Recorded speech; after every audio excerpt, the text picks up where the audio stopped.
I'm Carrie Cannon and I'm the curator of Ceredigion Museum in Aberystwyth.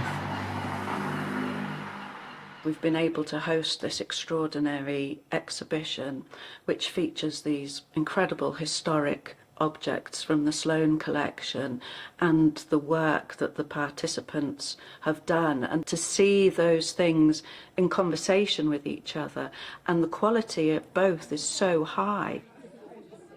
My childhood dream was always to exhibit in a museum, and now is mission accomplished for me. Especially that it's a long-standing project and it's with a project with others as well, like-minded people. It's just fantastic. I read some of the text. I really enjoyed welcoming all the participants and their families to come and see the exhibition for the first time, to see their reactions when they went into this wonderful exhibition and how beautifully everything's so presented and how fabulous their work looks. Are you pleased? I am. I was saying everything just looks so wonderful. It's really come together. First of all, I'd like to thank Margaret from the Association of Independent Museums. Otherwise it wouldn't have happened. But not just funding the project, but putting all of the things in place so that everybody in the group could benefit as much as possible from the expertise of people who have helped us through the tricky bits. There have been tricky bits in the project. And then finally, I would really like to thank Rose. Yeah. When the opportunity came up to put in the expression of interest to the British Museum to be part of the project, I thought, ooh, I remember that woman who I'd met Rose working with her on a previous exhibition, and I was really keen to work with her again. Oh. All the serendipity was amazing, wasn't it? Yes. We co-produced the project right from its first inception. That you have held the group and supported everybody and taught us all so much about taking space, compassion, speaking out. It's just been inspirational. Fabulous Rose Thorne. Thank you, Karen. I've very much enjoyed working with Carrie, who has just been very flexible, holding the not knowing, because we don't know what's going to be created, we don't know what's going to happen. And I think Carrie's done that wonderfully. And in my role as project coordinator, I was very aware that I would be holding and supporting global majority people in a process that would potentially be very emotive for them, possibly re-trigger them, and might be a project where they'd have to look at the power imbalances that happen for us, global majority people, day to day. We need more white allies because it's exhausting. So I just also want to big up Carrie as well. It was just great to have a time when we could all relax and talk about the project and how it went. I remember we sat around this table. Carrie was here with the artefacts from the museum. None of us knew each other. Our very first meeting, we talked about the origins of our names as an icebreaker, and I brought some museum objects, a quiz really, just to get people chatting about what the objects might be, and we passed them around. I came to Wales and the last thing I ever imagined was being part of a global majority group, you know, black and brown and mixed faces. It was lovely to just feel connected in that way. Actually, that meeting was when Shamira instantly knew, wasn't it? Like, Shamira was there, yeah. Lots of the group were sort of like, oh, well, I don't know what I'm going to do. I'm going to, I've got to think about it and learn more and everything. And Shamira was like, no, I know what I want to do, and it's about identity. So much beauty has come from this, not just for the project, but just with meeting everyone and forming our relationships as well. It's been so life-changing, It really has been. It felt warm. It was nice to engage with everyone and hear their backgrounds, their heritage, and then how they are navigating their lives in this part of Wales. It allowed us to be open. We weren't afraid to express ourselves, and I think that was very important.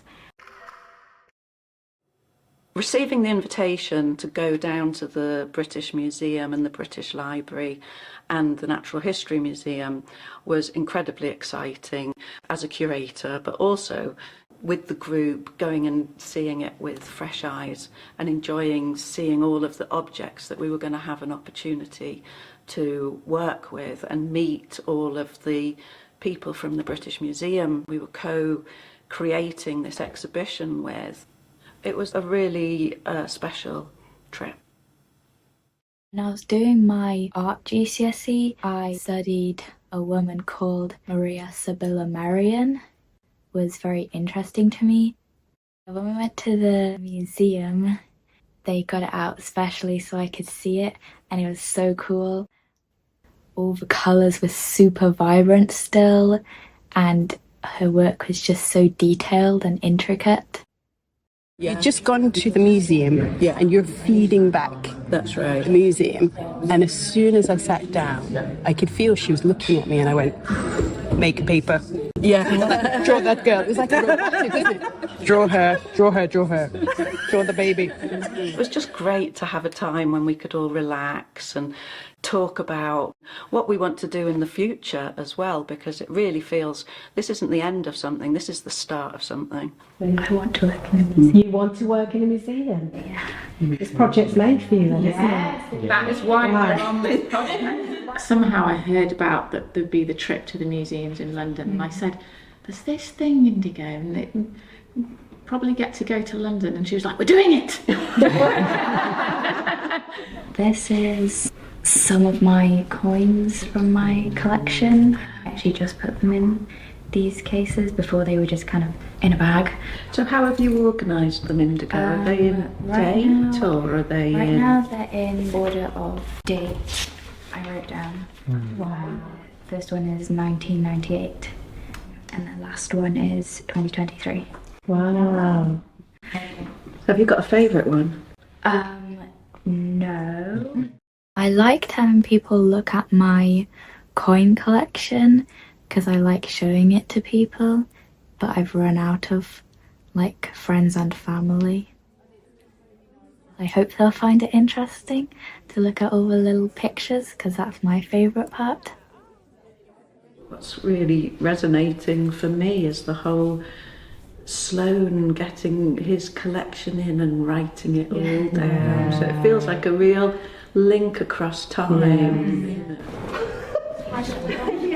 Like a train of a monarch who's about to be crowned. It's actually the wave. When a boat goes, the trail of water behind is called a wake. So this is called wake. Yeah. And this is my global majority compass. Rose, it's absolutely... Centering ourselves, of course. Of course, our early ancestors, they navigated by the stars.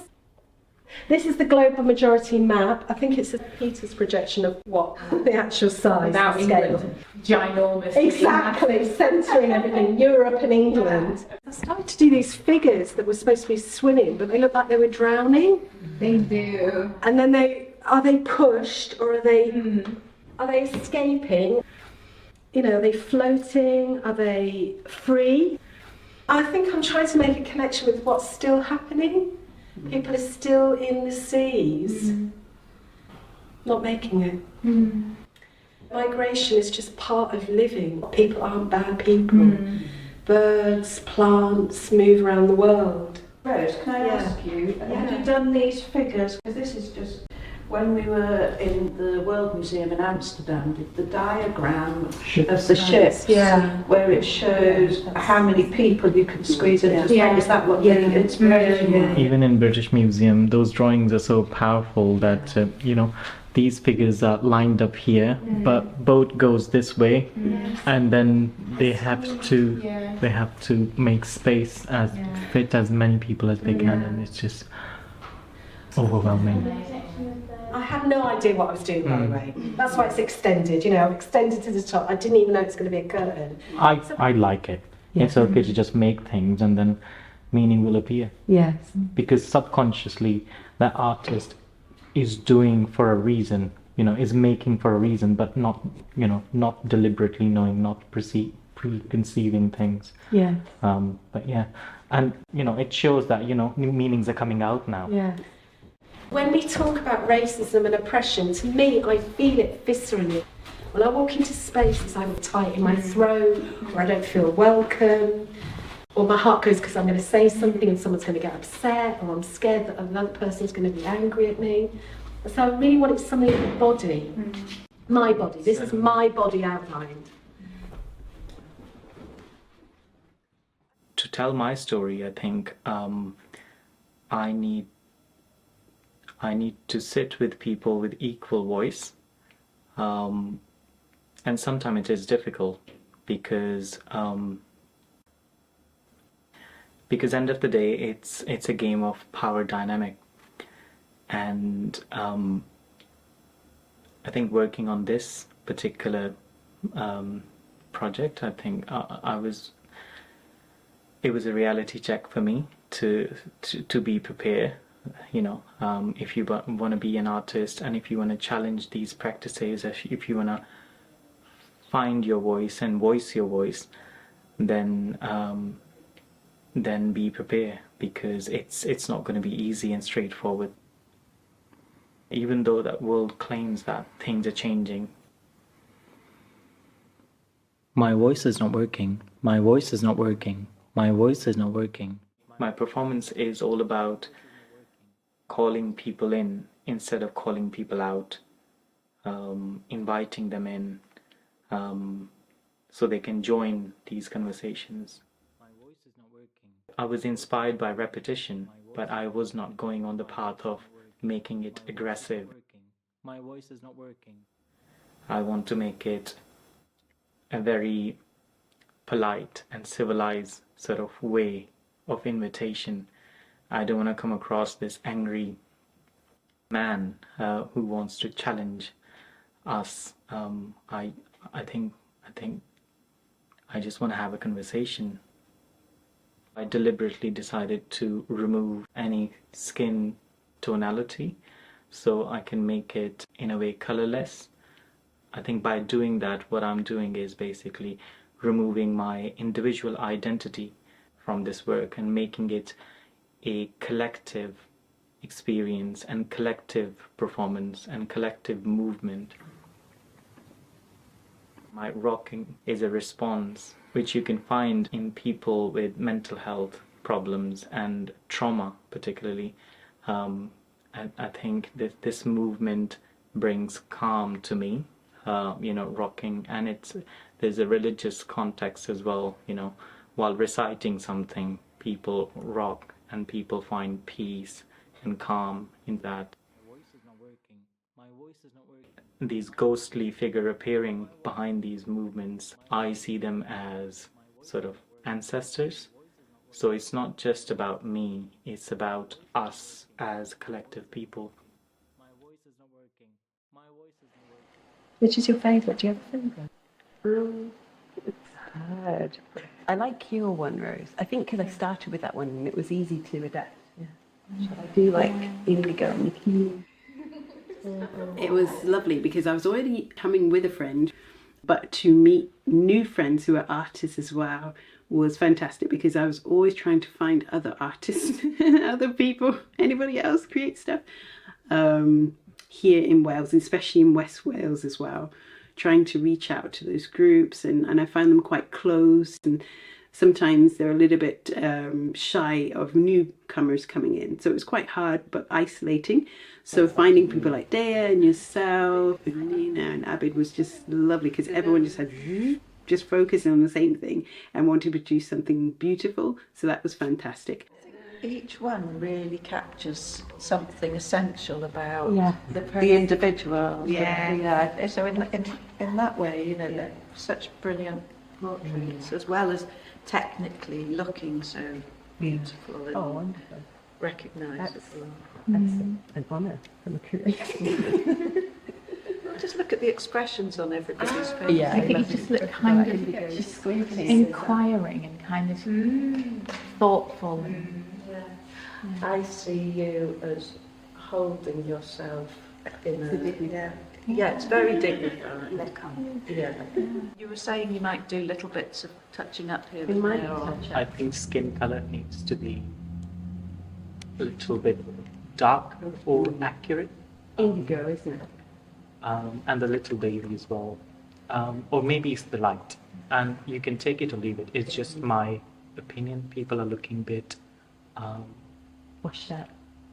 lighter than brighter. Indigo is about 5 shades lighter than she was through Lady Talbot because she's been ill for so long. So she is normally quite a lot browner than she is. So She's got a rose I was in more it. like your kind of skin. yeah, you weren't far off. That is the only reason I was asking about the material, because sometimes material doesn't offer you the diversity in terms of skin color. Yes. Same with makeup and everything. Yes. Yeah. Pigment, basically. If you were to take them home and touch them up, would you then... In one of our discussions, Dea said, of course Mikuni's your daughter. You can see that she's your daughter. And it was just interesting to know that somebody else can see, because even though I laugh about it, when people say, is that your daughter? I kind of think, can you not see? Why is this child following me around for like a year? I thought it was your friend. And in a little way, it does hurt to know that people are disassociating us. Even though, you know, our mannerisms are the same, our voices, the way we sing is the same as well. But none of those things matter because people are just seeing the shade of her skin and they see no connection between me at all. So, yeah, that was quite interesting in depicting Indigo and Mikuni within that quadriptych showed that, look at them, they're all connected, they all have shared heritage, we're all part of the same human family. It was a passive kind of protest for anybody that looks and says, oh, is that your yes. Like this. Because yeah, I was thinking, how can they not see? But then that's what Dea said, how can they not see? It was constructive criticism. No, not I asked you. That's why you're. That's why she directed it to you. No, we know that Tell we're going to her. get thoughtful feedback from you. Take 7. Right. These are my hands. My left hand represents that nothing belongs to me. I come to this world empty hand, and I'll leave this world empty hand.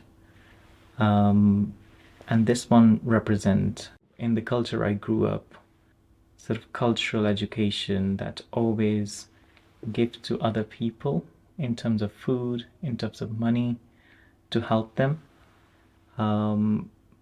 But also don't shy away if you need help. So it's a sort of mutual relationship, help each other.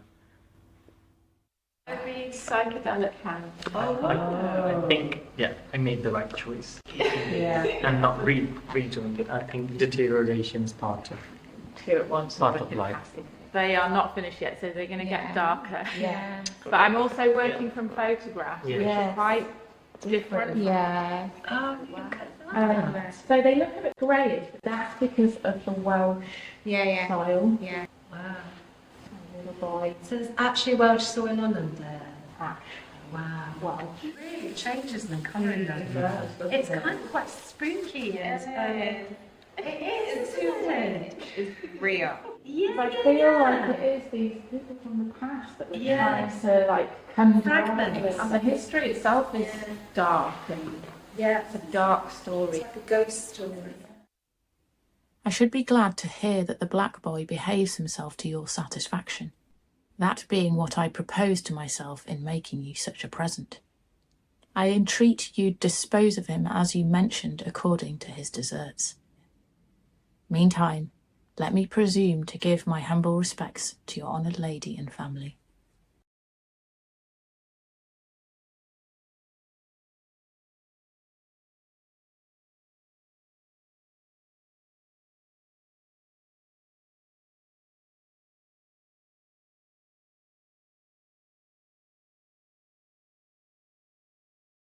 Alicia Hughes, the curator of the Sloane collection at the British Museum, brought this excerpt from the letter to our attention.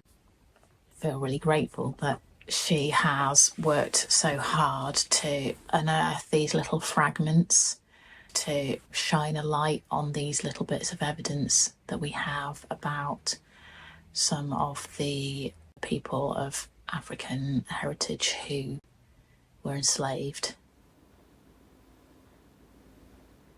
I feel quite ambiguous about many aspects of the project. There's so many positives to it, so many great experiences and so many interesting things to learn. There's so many wonderful aspects of the collection and of the project. And at the same time, there's so much sorrow and sadness and challenging aspects of what happened in the 16th, 17th century and onwards. So my hand's partially open, and that could be seen as a gesture of giving, or it could be seen as holding, and I guess just an open space for us to fill in the blanks. Do you know what? I do actually prefer a college. I didn't think I would. Yeah. Am I allowed to say that word? Yeah. Yeah. You can't on that. Yeah. Indigo's been my advisor. Have you? Like every few hours, I'm getting coming. It's very familiar. Indigo. I have a friend who's exhibiting indigo, and yeah, we became good friends, and we went down to the beach and just, you know, spent some time and looked at different dogs and stuff. So yeah, that was kind of fun. And then I got to see her exhibition at the exhibition hall, and it was good. Now whenever I see like collections of coins, I always send a picture and send it to her. Yeah, Makuni's really great. And we're even going to meet up outside of the group now. We would talk about our like heritage and our families, and you know, could be related. In many cultures, we have these trees where people tie things to the trees, hoping for love or hoping for health or wealth, no doubt. So this is going to be mounted on plinth, and then we're going to have those brown postal tag label things. And the visitors are going to be invited to write something down about their identity or their response to the exhibition. So the postal labels are something about movement of people, and maybe against or with your own will. There was something about the vegetation and the movement of plants and animals and people, and how we all respond to our own environments and the vegetation around us, and the meanings we bring to trees, I suppose, especially. The people who were not documented, unknown, indigenous people of the lands where things were taken from them. It was all new territory. So I'm literally walking in blind.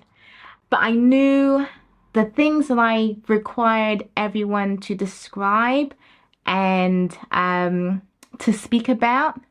I felt that was so powerful in regards to confirming who we are on the backs of those who didn't have the opportunity to do so back then.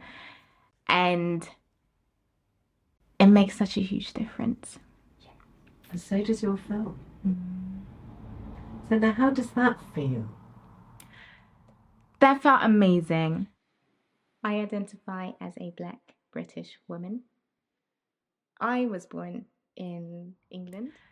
I had to do some additional research because I knew that whatever may be said, when you're dealing with an institution or people from that institution and they have a clear idea of what they want to manage you to do, I didn't want to be managed. My name's Rose Thorne. You held us up, Rose, and you didn't have to. You literally wrapped your arms around us, and having that support, especially knowing the things that we as Black and brown people go through and have gone through for many years, and coming up against a group or an institution that are still showing those signs of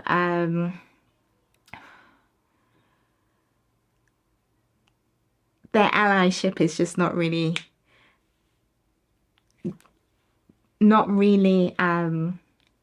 showing.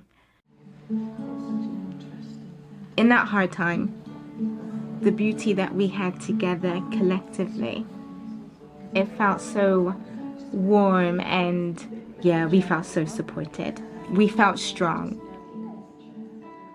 How was it as a Black woman directing a white filmmaker? How was that? Well, let me just put it this way.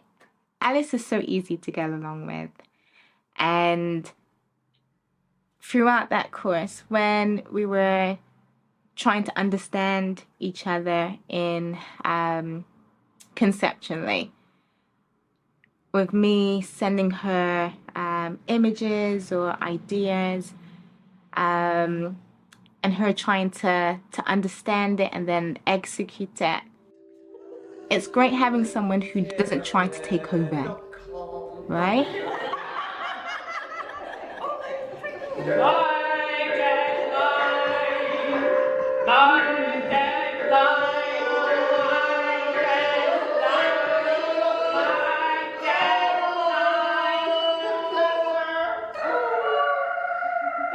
I love playback because I've never seen anything like that before.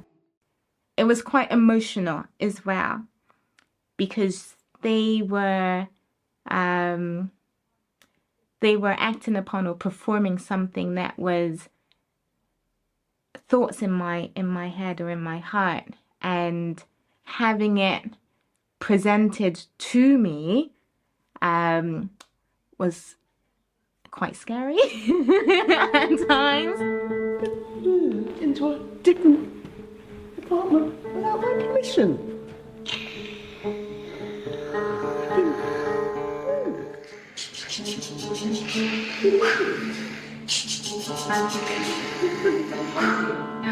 The email trails.